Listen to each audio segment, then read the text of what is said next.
চেন্নাইয়ের স্পিন স্বর্গে প্রথম টেস্টের প্রথম দিনের প্রথম দুই সেশনে দাপট দেখিয়েছেন টাইগার পেসার হাসান মাহমুদ। ভারতের 6 উইকেটের মধ্যে 4টি নিয়েছেন তিনি।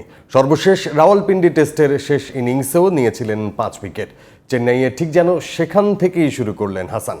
তাই বানন্তের রিপোর্ট। চেন্নাইয়ের এম.এ. চিদম্বরম স্টেডিয়াম বরাবরই স্পিন স্বর্গ। তবে বাংলাদেশ ভারত প্রথম টেস্টের প্রথম দিনে লাল মাটির পিচকে আপন করে নিলেন টাইগার পেসার হাসান মাহমুদ। স্পিনাররা নিয়েছেন মাত্র 2 উইকেট, সেখানে হাসান একাই নিয়েছেন 4টি। দিনের প্রথম 10 ওভারের মধ্যেই ভারতের 3 ব্যাটারকে তুলে নেন হাসান।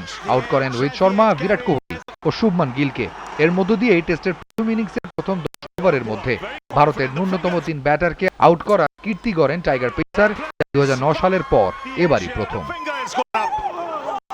দ্বিতীয় সেশনের তৃতীয় ওভারে আক্রমণে এসে আবারও উইকেট তুলে নেন হাসান।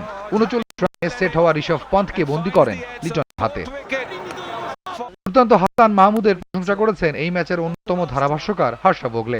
তার এক্স হ্যান্ডেলে হাসানকে স্তুতিতে ভাসিয়েছেন তিনি। বলেছেন, দুর্দান্ত হাসান মাহমুদ এই কন্ডিশনের জন্য আদর্শ বোলার। সঠিক গতি ও দুই দিকের সুইং করাতে পারেন। কতক্ষণ সে নিজের ঝাঁজ দেখাতে পারে সেটাই দেখার বিষয়। তাই বরন্ত জিটিভি নিউজ।